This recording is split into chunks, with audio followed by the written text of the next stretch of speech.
De ahí los déficits neurológicos focales, ¿ya? Presencia, tipos de lesiones asociadas, resultado de la tomografía, que lo vamos a ver en alguna, y el tratamiento de la hipotensión o de la hipoxia, ¿no? Entonces, cuando vamos a hablar de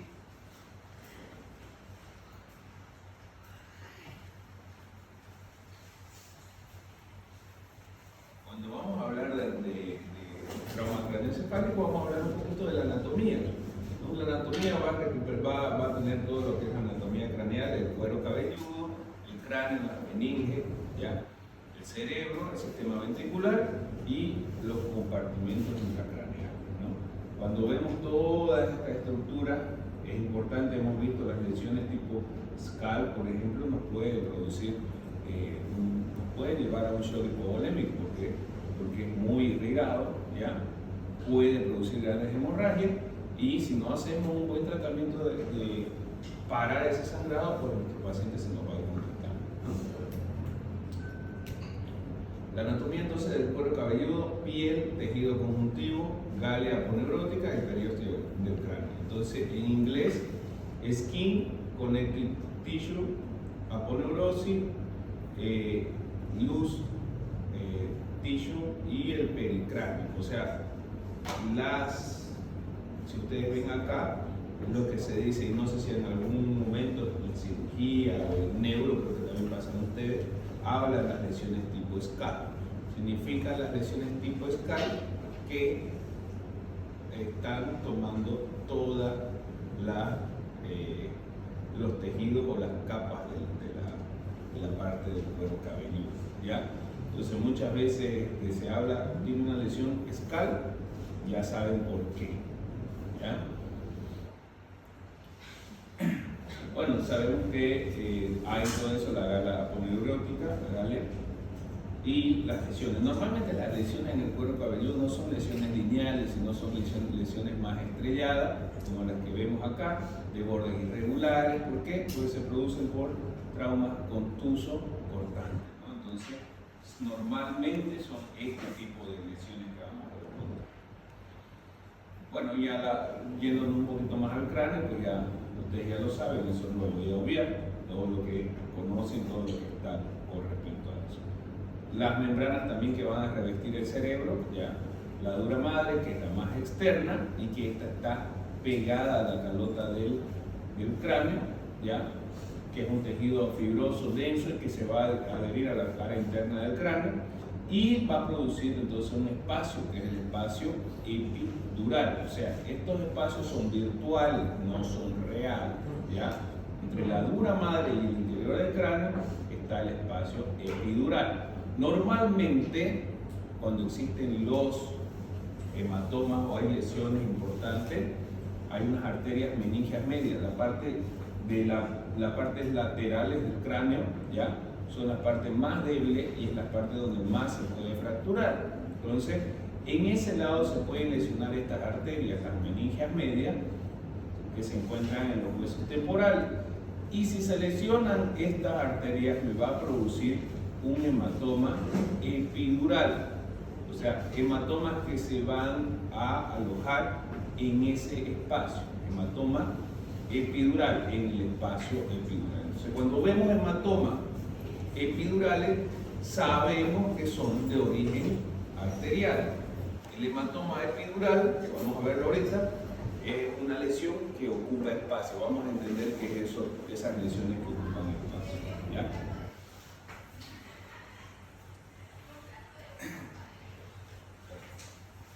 Entre la dura madre, que es la que está pegada al cráneo, ¿ya? Y la otra membrana está la aracnoide, que es el espacio subdural, que también se pueden alojar aquí hematomas subdurales.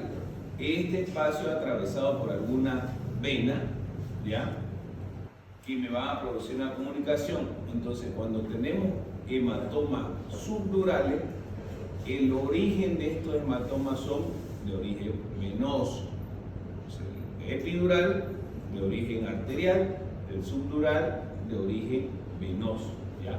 También los hematomas subdurales son lesiones que ocupan espacio. Y está la otra, que es la pía madre, que está íntimamente adherida al encéfalo, ¿ya? Y por encima de esta pía madre van a pasar estos vasos sanguíneos cerebrales que van a hacerme un espacio, pero ya hay un espacio aquí subaracnoideo, que es este espacio que estamos viendo acá. Este espacio es real. ¿Qué pasa por el espacio subaracnoideo? Eso, entonces es un espacio real, a diferencia de los otros dos que hablamos, que son espacios virtuales, ¿ya? Este sí, este tenemos líquido. Y al ser un espacio real, cuando hay alguna hemorragia no me va a ocupar espacio, ¿ya? El otro sí me ocupa espacio, vamos a entender eso del espacio. Entonces no me produce el efecto de masa. Tenemos que entender esto porque vamos a hablar un poquito de esos hematomas, ¿ya? Y vamos a entender eso de que cuáles ocupan espacio, cuáles no. El líquido cefalorraquídeo también ya ustedes lo conocen, ¿no? Saben muy bien cuál es su función. ¿Cuál era su función?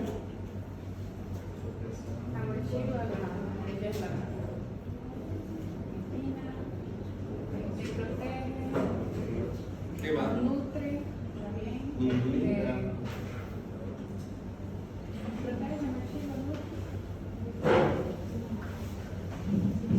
Y elimina los metabolitos también, ¿no? Por ahí se va todo. Entonces, el líquido cefalorraquídeo nos sirve para eso. Nos protege porque amortigua de golpe. Nos nutre porque lleva nutrientes y también saca los metabolitos de desecho, ¿ya? Y nos da una estabilidad, ¿no?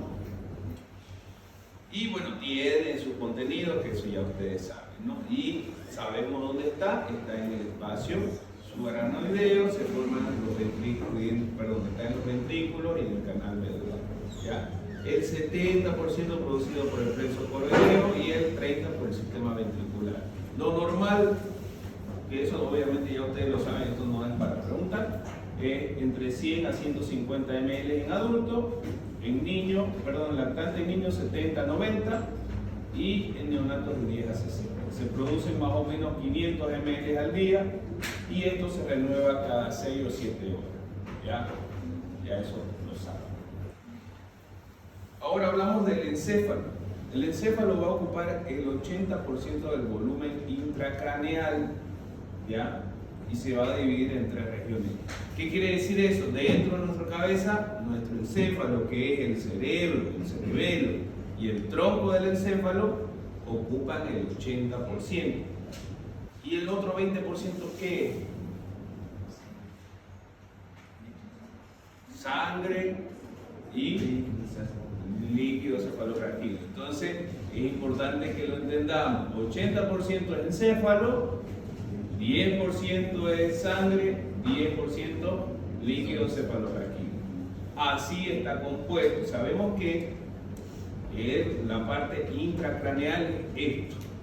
Tiene paredes que no se pueden expandir, que es el cráneo, ¿no?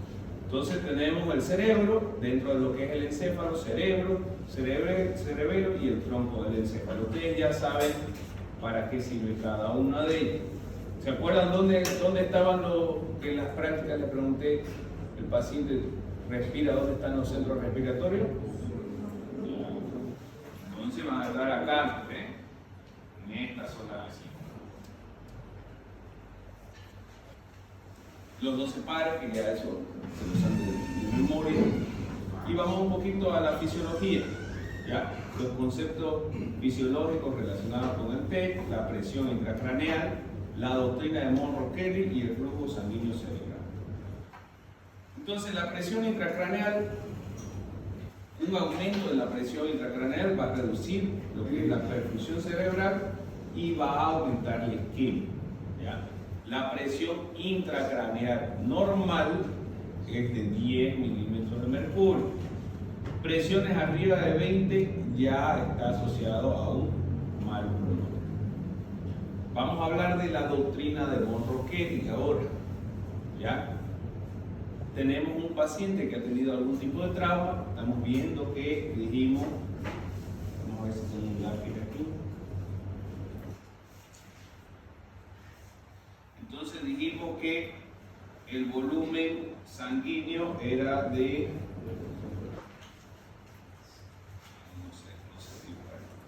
era de un 80%, perdón, en la parte del encéfalo era de un 80%. ¿Ya?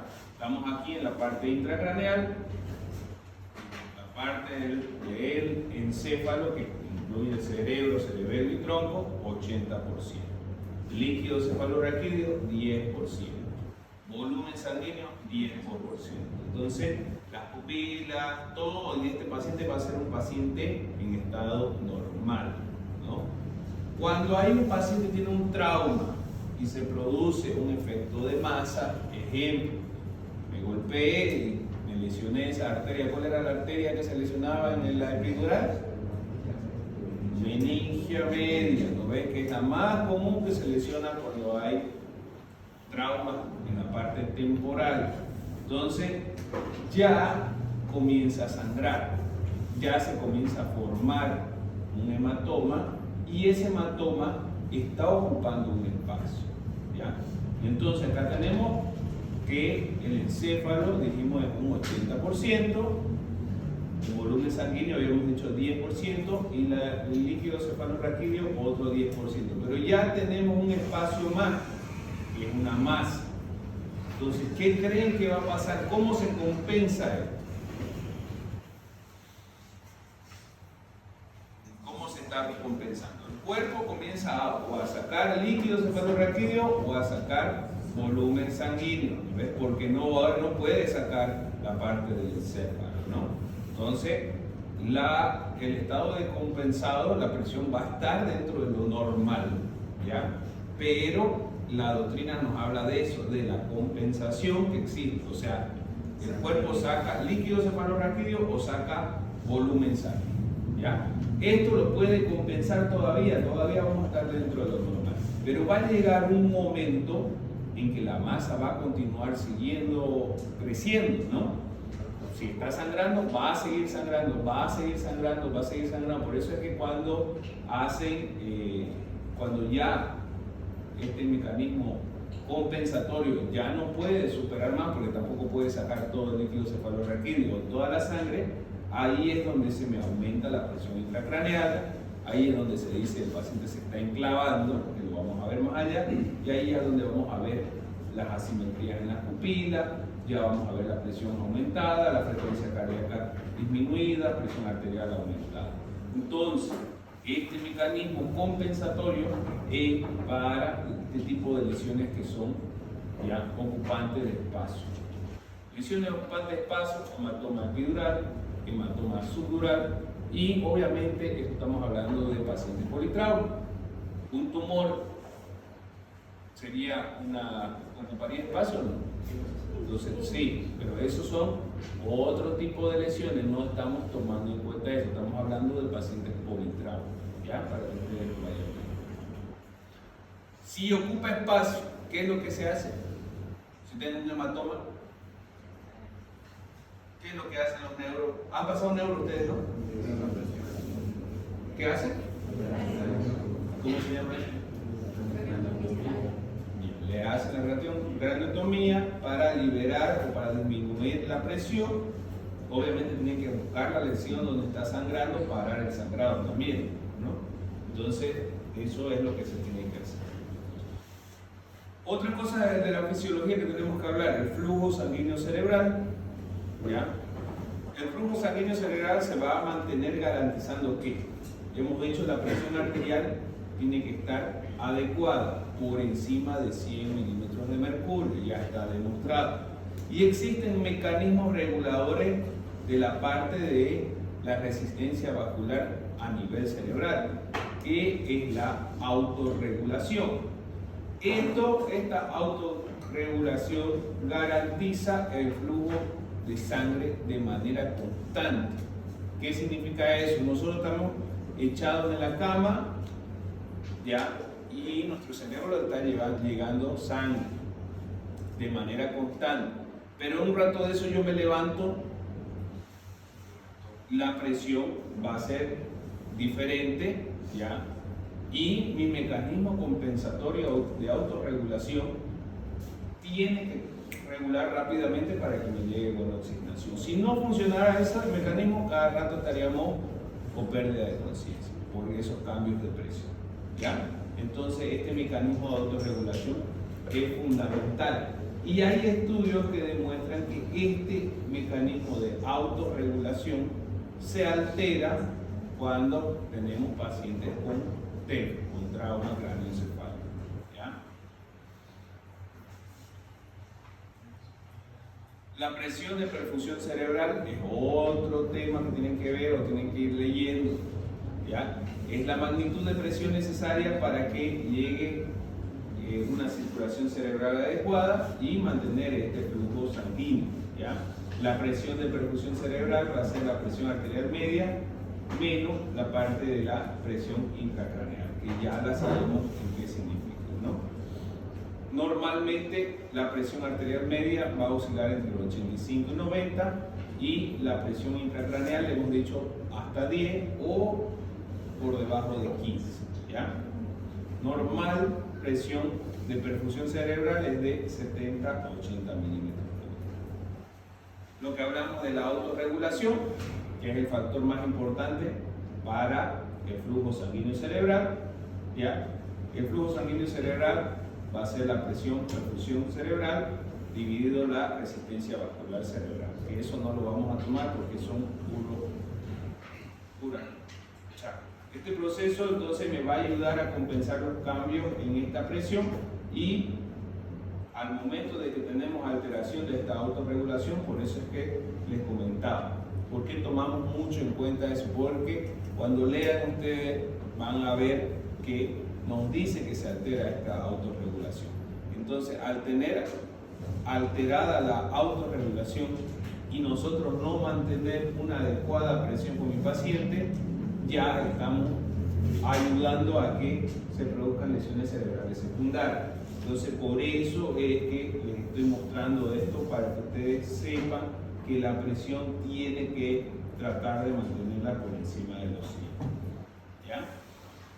Existen mecanismos que me pueden ayudar también a disminuir la presión intracraneal, que es la hiperventilación, pero la hiperventilación también me va a hacer que haya va a comenzar a eliminarse un poco más lo que es el CO2 por los pulmones, pero también me va a reducir la llegada de sangre al cerebro. Entonces tiene sus pros y sus contras. Normalmente lo que nosotros tenemos que hacer es evitar las lesiones secundarias. La clasificación del TEC, que ya ustedes también lo saben, que es el mecanismo de trauma, se puede dividir en abierto, cerrado, que son penetrantes, también se puede hablar, y el TEC se divide según la gravedad del daño, según la escala de Glasgow. ¿Cuánto es la escala de Glasgow? ¿Cuánto es el menor? 3. Entonces, leve va a ser de 13 a 15 en la escala de Glasgow, moderado de 9 a 12 y grave de 3 a 8. Hemos dicho que cuando tenemos pacientes con Glasgow de 8, ¿qué se hace? Entonces, trauma penetrante, trauma cerrado, las distintas valoraciones, eso ya lo hemos visto, ya se la saben de memoria, supongo esta, ya en la escala de Glasgow, la parte motora, verbal, sensitiva, ocular, y de acuerdo a la clasificación va a haber, ¿no? Hay uno que es la fractura de cráneo y las lesiones intracraneales. Las fracturas de cráneo pueden ser de la bóveda, pueden ser lineales, pueden ser estrelladas, pueden ser deprimidas o no deprimidas. Normalmente estas son quirúrgicas, las deprimidas, abiertas o cerradas, y las de base del cráneo. Entonces, cuando hablamos de fracturas de cráneo, ya hemos visto, las fracturas lineales suponen el 80% de la fractura del cráneo y pueden haber de distintos tipos, eso ya lo tenemos visto. Entonces aquí vemos, por ejemplo, fracturas deprimidas en la región temporal. Esta zona, si ustedes leen, también nos dice que es la zona que es más frágil, la zona donde más se pueden producir lesiones, ¿ya? Y ahí es donde se producen los hematomas epidurales. Siempre que vamos a pedir una tomografía, ustedes pidan tomografía con ventana ósea. ¿Ya? Las tomografías con ventanas óseas nos ayudan a identificar las fracturas que puedan existir. Cuando tenemos fracturas lineales de la bóveda, la probabilidad de un hematoma intracraneal es por encima de 400 veces. Entonces tenemos que tener alta sospecha de que se produce. Y si existe algún tipo de fractura a nivel del cráneo, tiene que ser una lesión de gran energía. Entonces ese paciente tenemos que tener mucho cuidado con la parte de las lesiones que puedan existir. Las fracturas de base de cráneo, esta ya se la saben también. ¿Cuáles son los signos de la fractura de base de cráneo? Signo de mapache y hematoma retroauricular. Eso, ¿qué más? ¿Solo esos dos?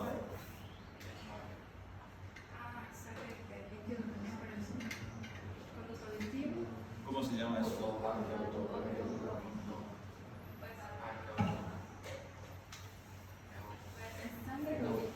Vamos a verlo de atrás. ¿Cuáles son los signos de la base de cráneo? De la fractura de base de cráneo. Esa es pregunta de siempre, le van a hacer esa pregunta. Ojo de mapache, dijeron, ¿cómo se llama el ojo de mapache? ¿Qué más se le dice? ¿O qué es en realidad el ojo de mapache? El ojo de mapache. Eso. ¿Qué más? Batle, ya. ¿Qué es la de Batle? Ya, ¿qué más?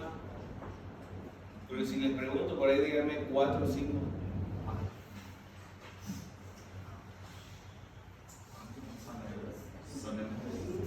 ¿Saben?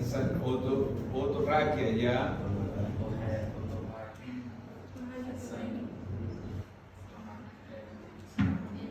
Sí, pero no es un signo característico, pero ya, otorraquia te la sé. También hay hemotímpano también que dice, pero puede ser por cualquier otra lesión, pero ya. ¿Cuál más? ¿Cuál más? ¿Dónde más puede salir líquido? Eso, rinorraquia, también, ¿no? Ya. Entonces, son las que hemos visto, ¿ya? Y también pueden haber lesiones del nervio facial y todo. Puede haber también pérdida de la audición. Y está ahí el hemotímpano, que no le puse imagen, pero también se ve.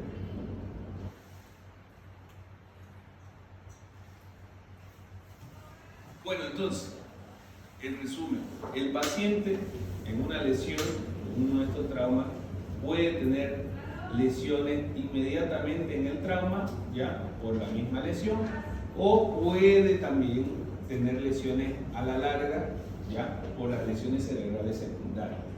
Entonces, tenemos siempre dos traumatismos: un traumatismo cráneoencefálico primario, que es el que se produce con la lesión. Hoy me choco contra la pared, ya tengo mi lesión del trauma cráneoencefálico primario, y los secundarios, lo que hemos hablado anteriormente. ¿Ya? El primario entonces va a ser ¿qué? Traumatismo directo, contusiones, hemorragias, laceraciones, etc. Y ya el secundario son los procesos lesivos que van a generarse después de haberse producido la lesión primaria. Lo que habíamos dicho, si mi paciente entra en un shock hipovolémico, va a comenzar a tener una hipotensión y vamos a tener algún tipo de alteración también a nivel cerebral, ¿no? Entonces, es aquí donde nosotros tenemos que actuar en este tema, nada más. ¿Ya? Evitando entonces lo que es hipoxia o hipotensión, que van a ser igual de dañinas que una presión intracraneal que está elevada. Entonces nuestro objetivo es identificar, limitar o detener estos mecanismos de lesión secundaria. Los mecanismos de lesiones secundarias: efecto de masa, hipoxia, hipotensión y mecanismos de inflamación o cascadas de suicida o apoptosis, ¿no? ¿Cuáles son las causas intracraneales? Los efectos de masa, ¿ya? La lesión secundaria más frecuente es el efecto de masa, perdón, y vamos a ir viendo, lo que, bueno, ya lo hablamos de eso, la doctrina. Hay las partes de herniaciones buncales que ya también son por el mismo efecto de masa que se van a producir. Esto para que lo veamos solamente, ya ustedes lo van a leer. Las masas o las herniaciones del cíngulo, que son de esta parte de acá, ¿ya? Las causas intracraneales que también pueden producir un enclavamiento, que es el que hace el agujero magno, que es el que estamos viendo, ¿ya? Todas estas por un aumento de la presión, ¿no? Y estos síndromes de herniaciones clínicos pues, me van a producir ciertas lesiones y ciertas alteraciones en el proceso inflamatorio. Respiraciones chain stop, ¿ya? Respiraciones más superficiales, etcétera, etcétera, ¿no? Cuando también tenemos este tipo de isquemia y herniaciones, vamos a tener este incremento, nos va a hacer que se produzca un edema, y ese edema, un aumento en la presión y disminución en la parte de la perfusión, al igual que el edema en la próxima y los hematomas. Y las causas extracraneales. Las intracraneales entonces normalmente son estos aumentos de la presión, y las extracraneales, la hipotensión, que me va a producir una isquemia en un 90%, que me van a fallecer, el 90% va a fallecer si es que tenemos una hipotensión prolongada, ¿no? Y peor, de mal pronóstico, si es que mi paciente tiene una presión intracraneal y una presión arterial sistólica inferior a 90, ¿ya? Entonces, esos elementos son fundamentales. La hipoxia, lesiones cerebrales irreversibles, ya lo sabemos después de los 4 minutos. El paciente también, si tiene anemia, también contribuyen a tener una mala oxigenación, o si mi paciente tiene una hipoglicemia, también me va a alterar el pronóstico y me va a dificultar. Las convulsiones en los pacientes también me alteran el pronóstico de ese paciente, porque no va a haber una buena oxigenación, ya el paciente no va a estar respirando de manera adecuada y me va a llevar a una hipoxia. Y dentro de las lesiones que quería que veamos son estas, las lesiones intracraneales, que se van a dividir en el hematoma epidural, subdural y el hematoma intracerebral.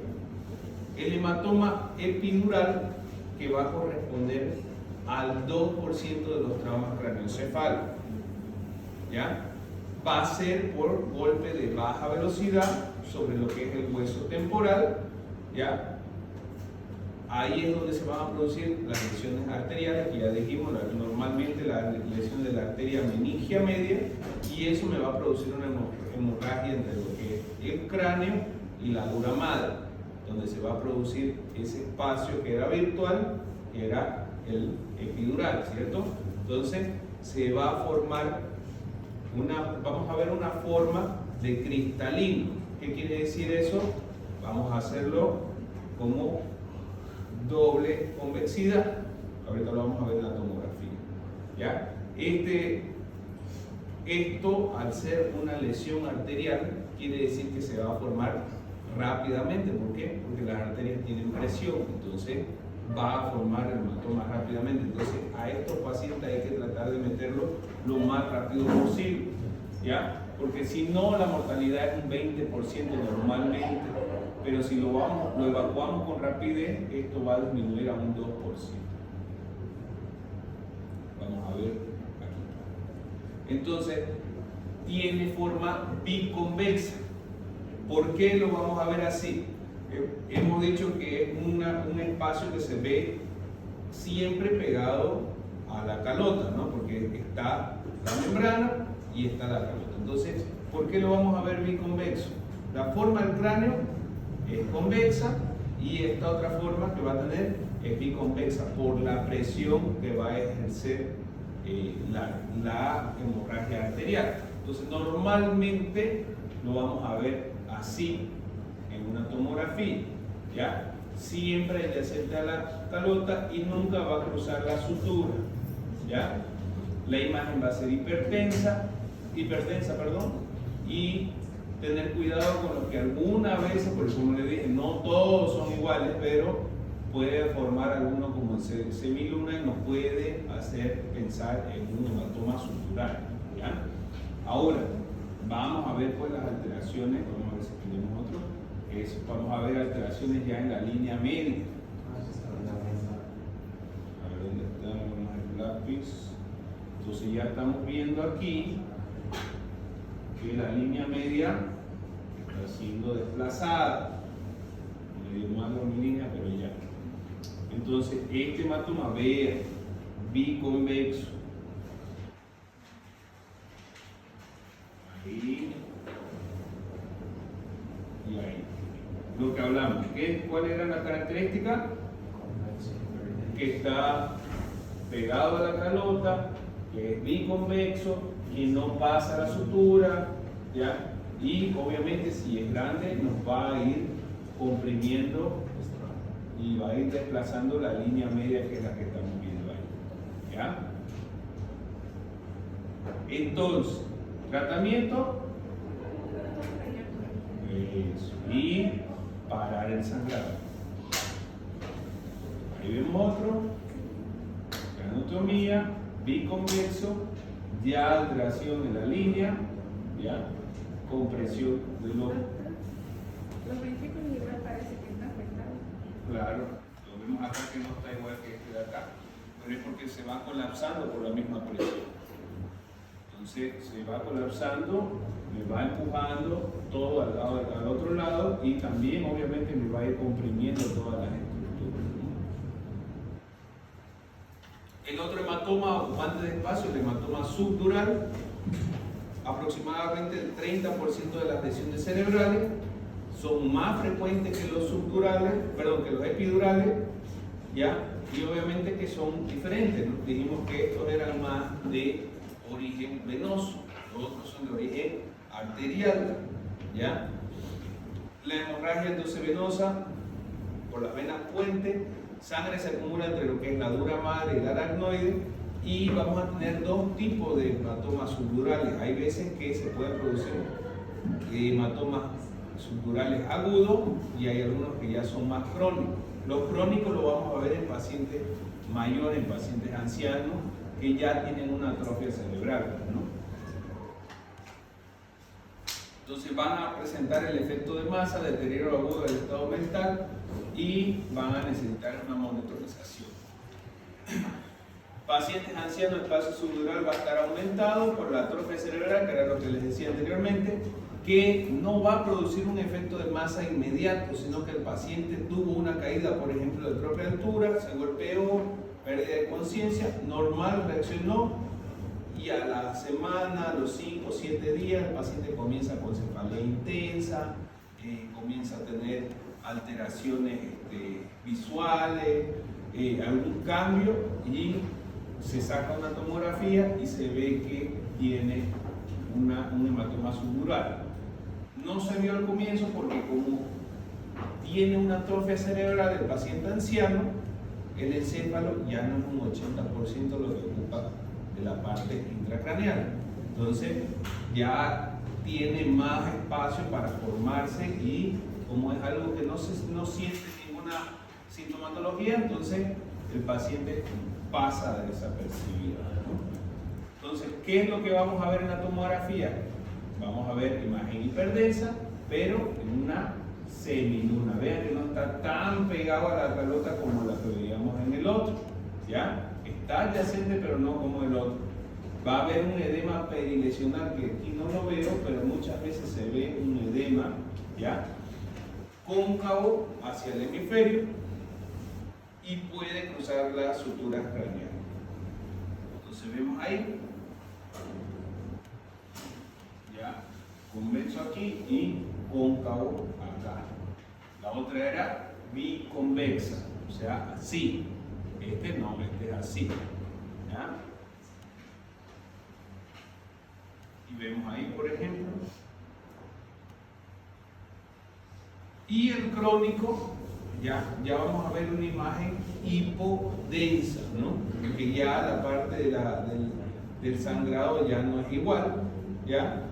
Y vemos pues, pacientes que van a tener atrofia cerebral, vemos en los espacios que hay en esta zona, por eso es que el paciente puede pasar desapercibido, ¿no?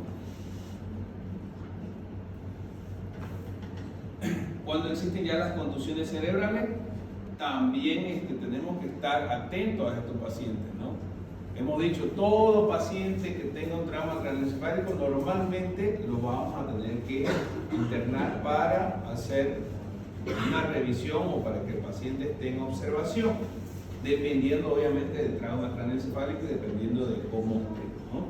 Entonces normalmente las lesiones importantes tardan en aparecer de 12 a 24 horas, entonces muchas veces el paciente tiene que quedarse en observación esas 12 a 24 horas. Las contusiones son comunes en pacientes con entre el 20 y 30% de TED grave, ¿ya? Localización más frecuente, lóbulo frontal y temporal, y siempre es bueno hacer repetir las tomografías, una a ingreso y una a las 24 horas. Vemos las lesiones, ya estas no son ocupantes de espacio, pero en algunos casos, en algunos generan un efecto de masa y pueden producir algún tipo de cefalea progresiva, ¿no? Las hemorragias intraparenquimatosas, lo que vemos también acá, ¿ya? Origen traumático, compresión, torsión de vaso, y pueden estar asociados a algún tipo de hematoma, tanto epidural como subdural. Las hemorragias subarachnoideas, que ya estas se producen en un lugar donde es un espacio real, no un espacio virtual. Entonces, aquí me puede producir un sangrado, pero no me puede producir un efecto de masa, ¿ya? No me lo produce. Entonces, secundaria algún tipo de aneurisma. Muchas veces estas no necesitan cirugía de descompresión porque no son cirugías que me produzcan ese efecto de masa. Perdón, ¿aló?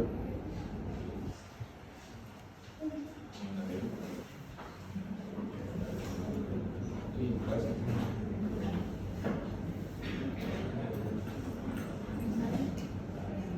Sí.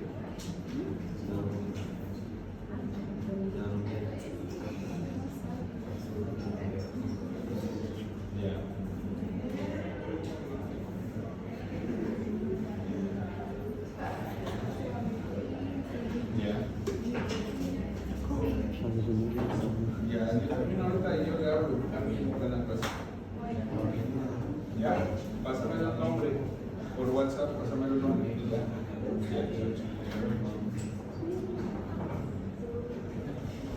Bueno, entonces la hemorragia subarachnoidea, muchos de estos tienen, muchas de estas lesiones están asociadas a otras lesiones, ¿no? Entonces muchas de estas pueden tener contusiones cerebrales o también pueden desarrollar hematomas subdurales. Entonces, siempre que encontremos alguna patología así, tenemos que buscar alguna lesión asociada. Entonces la hemorragia subarachnoidea como es un espacio real, se va a ir distribuyendo en toda la zona donde pasa el líquido cefalorraquídeo, ¿no? Donde está ese espacio, y vamos a encontrarlo como en las circunvoluciones que estamos viendo en esa imagen, ¿no? Sí, esta es. ¿Cuál sería el tratamiento para eso? Ya que está así. Es que en realidad este sangrado normalmente tiende a autolimitarse dependiendo del tipo de lesión, ¿ya? Si es que no, ya se tiene que hacer una cirugía para parar el sangrado, ¿no? Pero no es que la hemorragia está por todos lados, ¿no? No es que está por acá así, ¿no? Sino que se distribuye porque va en el espacio subarachnoideo. Se busca el lugar donde está el sangrado y ahí se para el sangrado, ¿no? Ahora, hay cirugías de angioembolización y todo eso sin hacer tanta ingreso, o sea, tanta apertura craneal, se lo puede hacer de esa manera, pero eso ya dependiendo del tipo de lesión, si es una lesión arterial importante o no. Entonces, lo que nos interesa de este tema, el manejo de los pacientes con lesiones cerebrales, ¿ya? cuando tenemos pacientes, estamos hablando que nosotros somos médicos generales y que nos van a llegar a este tipo de pacientes. No me interesa mucho de que yo tengo que hacerle la craneotomía, tengo que hacerle tal cosa, porque eso no me corresponde a mí. Pero sí el manejo o cómo vamos a actuar ante este tipo de pacientes es lo que me interesa. Por eso es que le he mostrado rápido lo otro y más o menos tenemos que ver esto, ¿no? Entonces, pacientes con lesiones cerebrales leves, ¿ya? Entonces, le hicimos la escala de Glasgow y está dentro de 13 a 15. El paciente tuvo un antecedente de alguna desorientación, amnesia o pérdida transitoria de la conciencia, ¿ya? Al momento que yo lo estoy valorando al paciente, el paciente está consciente, está hablando, tenemos que hacer la historia del examen neurológico, ¿ya? Y normalmente estos pacientes van a recuperar rápidamente, ¿ya? O sea, no va a haber ningún problema, pero el 3% se puede deteriorar de manera inesperada y puede llevar a alguna alteración neurológica grave. Entonces, siempre con estos pacientes tenemos que ver si es que no lo vamos a mantener en observación o si lo vamos a mandar a casa, tenemos que informarle qué es lo que tenemos que o qué es lo que tienen que hacer, ¿ya? Siempre buscamos mecanismos, pérdida de conciencia, cuánto del tiempo, si hubo convulsiones, si hay una amnesia tanto retrógrada como anterógrada, cuánto fue la duración, etc. Todas estas preguntas tenemos que ir viendo y llenando en la parte de la consulta neuroclínica, ¿no? Siempre haciendo exámenes seriados y documentación de la escala de coma de Glasgow, ¿ya? Radiografías para mí no son tan necesarias, lo más importante es la tomografía y nunca subestimemos un paciente porque está bajo efectos de bebidas alcohólicas o porque está bajo efectos de drogas que el paciente esté un poco más agresivo, etcétera, etcétera.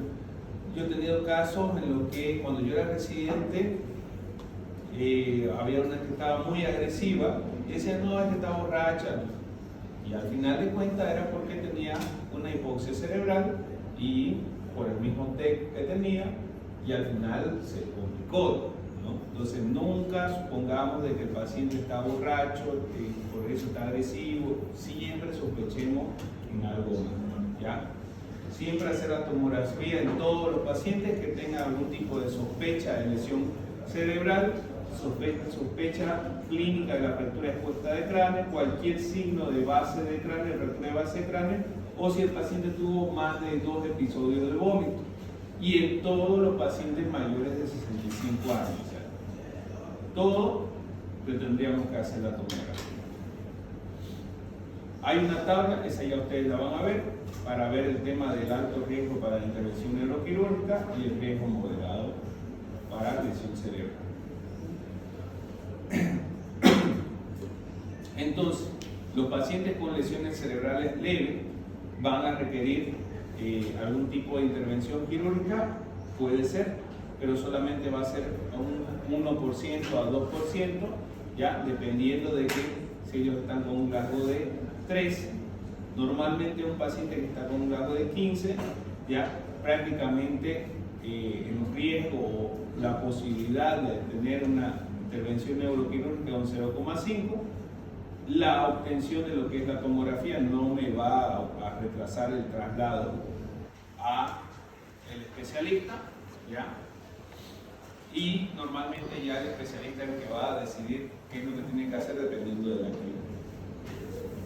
El paciente que está asintomático, despierto, alerta y sin ninguna normalidad, pues va a ser observado siempre varias horas, normalmente 8 o 12 horas, y va a ser reevaluado y si está todo normal, pues el alta, ¿no? Siempre el alta tiene que estar bajo el cuidado de una persona. Si el paciente vive solo, nosotros no lo podemos dar de alta, porque siempre tiene que estar ante el cuidado de una persona y la persona, la acompañante, tiene que recibir una información, no sé dónde está, que más o menos es así, donde se tiene que ir llenando o tiene que saber si es que tiene algo de estas alteraciones, tiene que retornar inmediatamente al centro, ¿ya?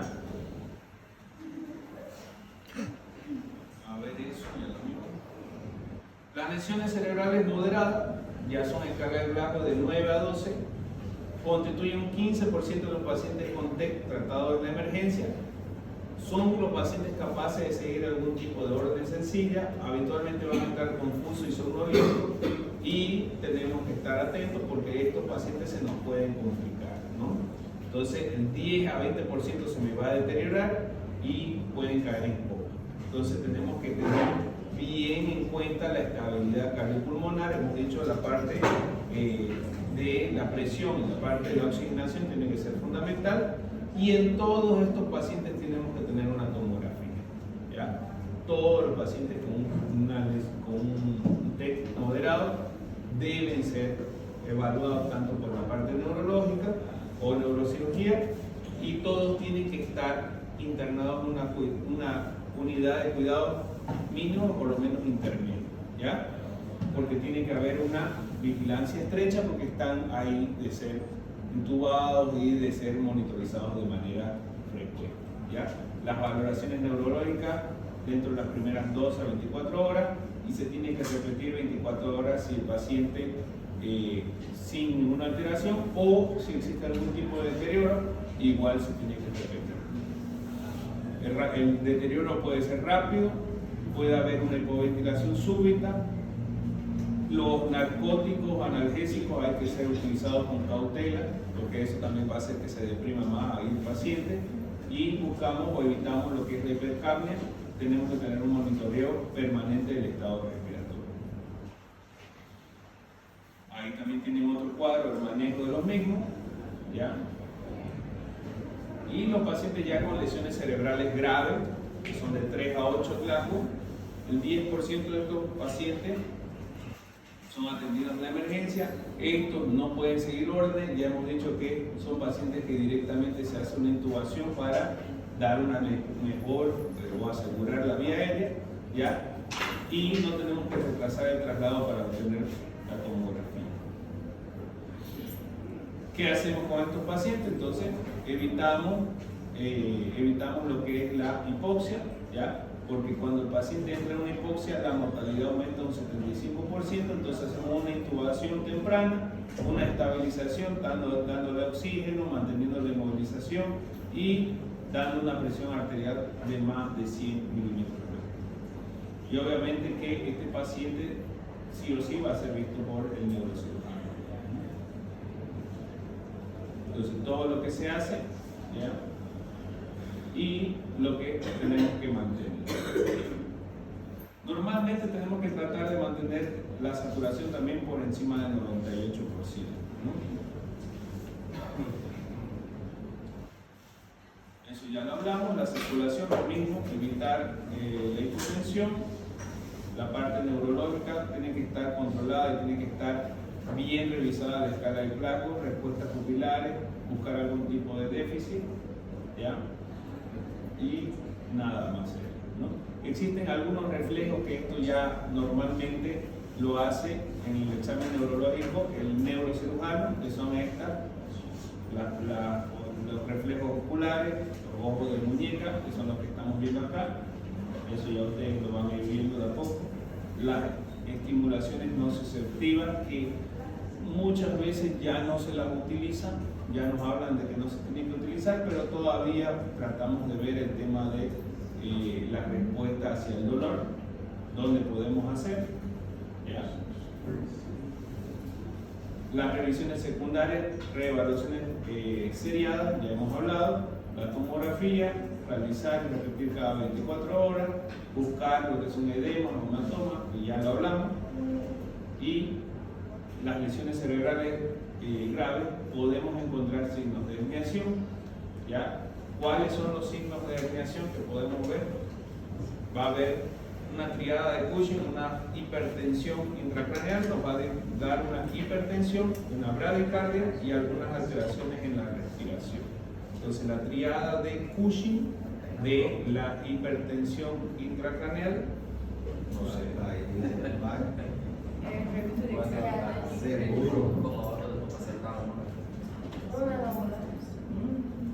y eso nos puede llevar a un paro cardiorrespiratorio. Entonces ahí está la triada de Cushing, indica herniación cerebral inminente. Eso lo pasamos, eso solamente ya yo les investigué para que ustedes vayan viendo y creo que hasta aquí vamos a llegar para no matarnos.